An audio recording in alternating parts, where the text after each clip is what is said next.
Many thanks for keeping it TV47. My name is Linda Alela, here with the News Now updates on what to expect.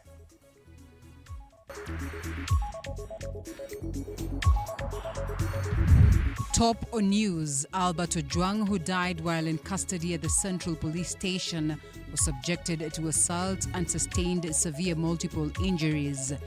This is according to government pathologist Dr. Bernard Midir, who has conducted an autopsy on Ojang's body.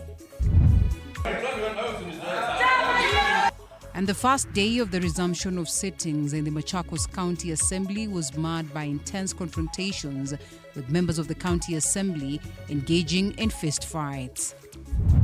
Also, the family of the late ex-spy James Kanyotu has ended their long-lasting legal feud over the succession of Kanyotu's multi-billion estate.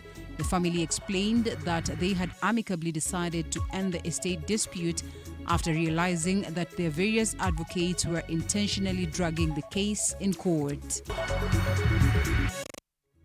Straight to the news now, where Albert Ojang, who died while in custody at the Central Police Station, was subjected to assault and sustained severe multiple injuries. Government pathologist Dr. Bernard Midir, who conducted an autopsy on Ojang's body on Tuesday, dismissed the police reports that claim that the deceased had injured himself by hitting a wall. Dr. Midir explained that if Ojang had indeed collided with a wall, the injuries would have shown frontal head trauma and associated bleeding, a finding absent in the autopsy, and instead the evidence pointed to external violence, contradicting the police's version of the events.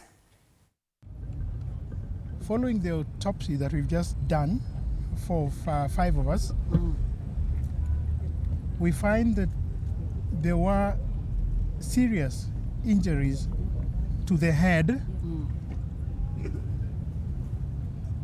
There were also features of neck compression. There were also multiple soft tissue injuries that were spread all over the body, including the head also, the neck, upper limbs and the trunk and the lower limbs. These are injuries that externally inflicted from external source and are in keeping with assault. Now, upon conclusion, as we don't stop here, we go further to investigate.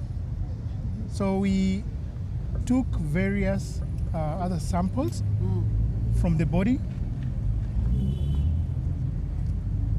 for analysis in forensic laboratory, and we are also inviting other interested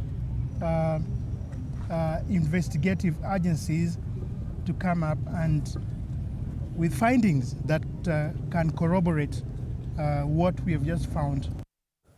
All right, and a 19-year-old youth who disappeared after allegedly defiling a 5-year-old boy in Ilhaya mosque in Isiolo town is still being sought.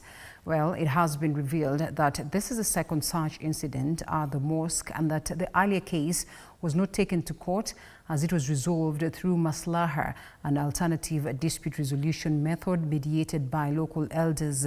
This is despite national laws prohibiting the use of such mechanisms in rape or defilement cases. The Mosque Committee and community elders are under investigation for perpetuating this informal justice system, which undermines legal accountability in criminal matters. Police have also confirmed that investigations into the recent incident are ongoing. The accused person ni kama alijua anatafutwa na polisi, aliweza toroka usiku. Kitendo kama hiyo ni mbaya, na tena ni kitendo mbaya kutendeka kwa msikiti. Tusijaribu kuficha chochote. Huyu mhalifu tumutie baroni. Justice delay is justice denied. Kwa sababu wazee wetu wanajua kumanipulate mambo mingi ili kesi zote zirudi katika ile alternative justice ambapo si tunaita maslaha. Hatutaki kesi ya kudefine mtoto wa umri hiyo irudi katika hiyo alternative justice resolution. Ile kesi tunaitaka ili tuipeleke mbele, iende isikizwe, mtoto apate haki yake. Inasemekana kesi ya kwanza wao ndo walifanya maslaha komiti ya msikiti. Kwa hivyo ile jambo tulikuwa tunaomba ni komiti kwanza condemn this act na yule, kwa sababu kuna mzazi mmoja ambaye ako kwa komiti, ambaye ako komiti alikuwa resign by now. Na hiyo komiti yenyewe ikuwe disbanded kwa sababu ni komiti ambayo inafanya kitu ambayo ni kinyume na sheria ya nchi. Hawastahili kufanya maslaha kesi za dhulma dhidi ya watoto. Residents in the London area of Nakuru County are staging protests following yesterday's shooting of Daniel Nderitu Mwangi, known as or locally known as Danu. Now, demonstrators have shut down the Nakuru-Kabarak highway, halting all transport and bringing operations to a standstill, with shops and business premises shuttered, and local commerce has come to a halt amid the unrest. Police have responded by deploying tear gas in an effort to disperse the crowd and reopen the highway.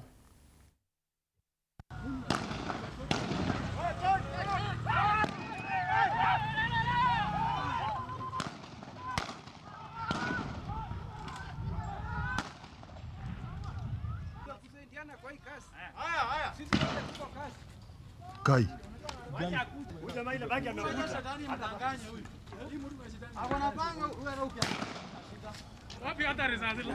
Nasimama, hakuna gari inaenda, matatu hakuna, barabara imefungwa, and this is the main road that connects Eldamaravine, Eldoret, Nakuru and even Nairobi. So we don't understand how the government is really working. Gari yangu already imegongwa. Rashindwa na mtu, sasa tuko Kenya ama tuko sijui wapi. Where are we headed to? Tunataka tu amani baina ya raia na polisi, wafanye kazi safari moja, wafanye kazi pamoja. Shauri, hatuwezi kukaa bila polisi.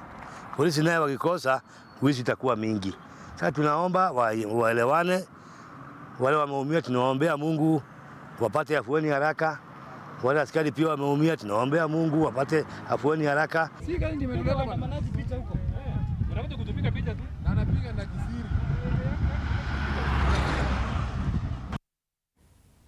The first day of the resumption of sittings in the Machakos County Assembly was marred by intense confrontations, with members of the County Assembly engaging in fist fights and disrupting the opening session, the first since the Assembly was adjourned 2 months ago. Now, the chaos reportedly broke out after Speaker Ann Chusia announced that changes in the minority leadership. Now, the Speaker declared the removal of Mbili Dawa from his leadership position, with, of course, his role taken over by Mathani Ward MCA Francis Wambua Chavyu. Katika bunge la Machakos tunatumia kitu inaitwa standing order. Tunataka nini? Standing order. Na hizo standing order ndio zinatueleza venye tutafanya kazi. Na kwa hivyo tuko na session ya saa 8:30. Sisi watu wa Wiper na wale wanatufanya nini? Wanatusupport. Tuko na amani, tutatumia sheria ya bunge kutekeleza wajibu wetu. Sasa mimi niwaombe kitu moja. Na munisikize.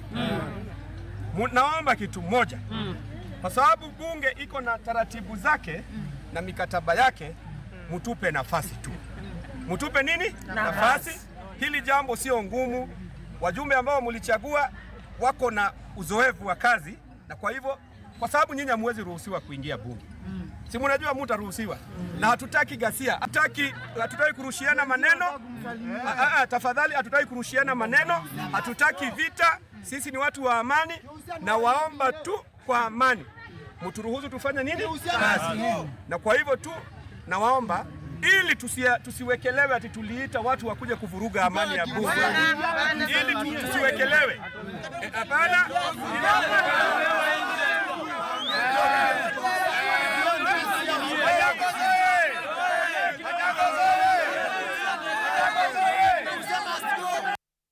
The family of the late expired James Kanyotu has ended their long-standing legal feud over the succession of Kanyotu's multi-billion estate. Led by his 2 wives, the family explained that they amicably decided to end the estate dispute after realizing that their various advocates were intentionally dragging the cases in court to continue siphoning legal fees from them. The family stated that the advocates have withheld the estate's statement of account and have now started threatening them with hefty billions or bills amounting to millions of shillings in advocate fees.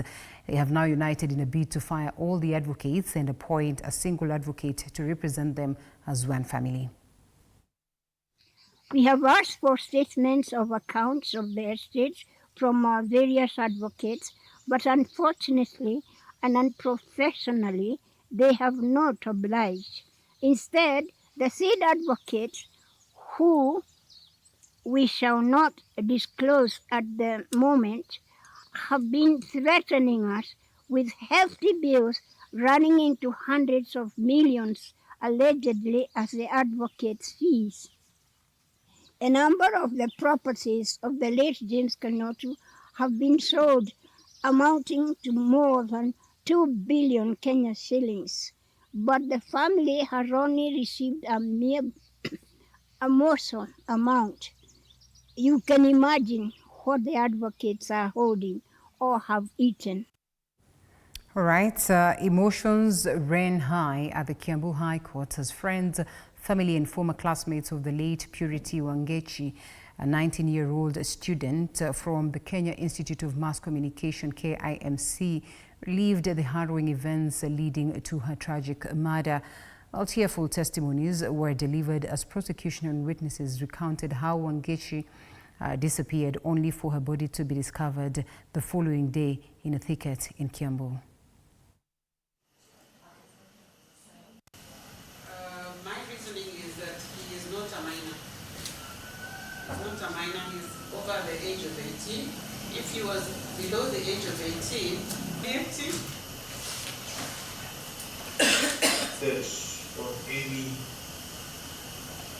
reasonable apprehension placed before court. Classmates, postmates, and roommates. The first club used to start at 8 and end up at 10:30. Certainly may justice be found for her. Now, President William Ruto has called on Kenyans to stay focused, affirming that the government is committed to transforming the country through development in order to address challenges for citizens or the challenges the citizens face. Now, speaking at a State House in Nairobi County, Ruto emphasized that the bold decisions are necessary for meaningful national transformation. He further urged Kenyans to remain united and avoid divisions, especially along tribal lines.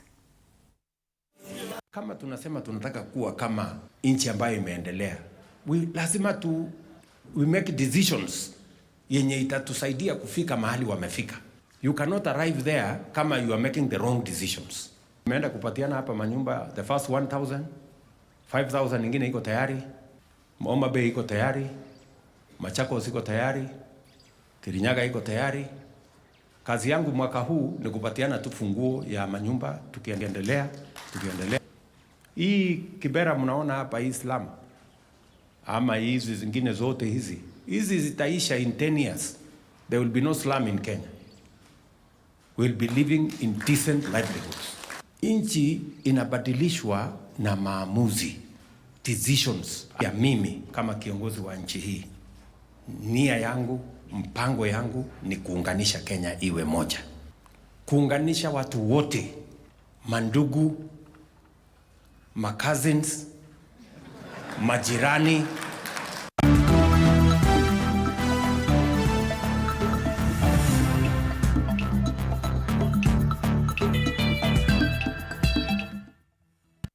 We get sporty, where the men's national team, Harambe Stars, will play against Chad tonight in their second friendly match at the Stade de Marrakesh in Morocco. Now, the head coach of the team, Benny McCarthy, is still seeking his first victory since taking charge over Harambe Stars earlier this year.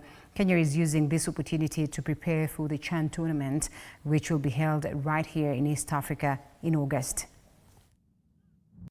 To make the jump from playing for local in the Kenyan league to international levels, trying to select pick the best players that we're going to have ready for CHAN, and that's what we are. So this is experimental. You experiment there, because if you are judged on result, then I don't pick any of these players. I pick all the players that come from international, because that's if I was selfish.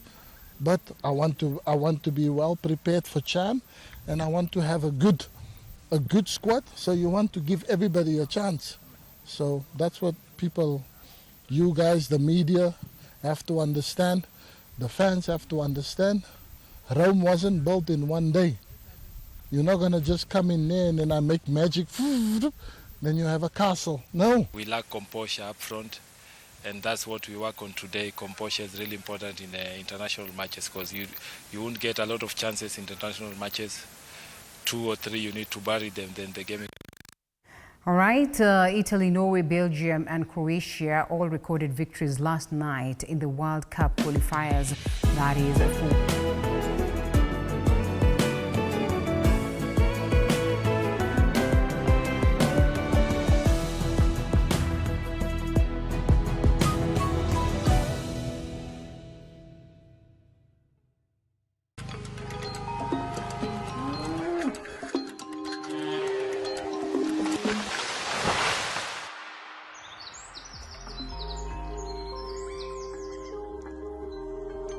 Our world is changing every day, and so should we, for the better. Each week, we tackle the big why, the question that should be on everyone's minds. Why isn't this fixed yet? Deforestation, global warming, and the adverse effects of climate change. The future isn't just something that we inherit, it's something that we create. Join us on The Green Fix as we tell the stories of those who refuse to give up.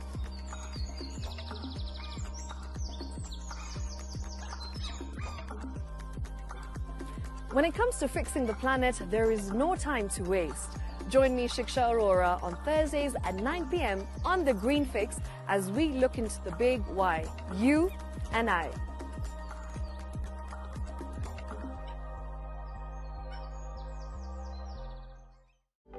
For comprehensive information and education on your health, Body Garage. Shortly, that is on TV47, so keep it right here. My name is Linda Alela. This is where we close the news now. Do have yourself a lovely evening.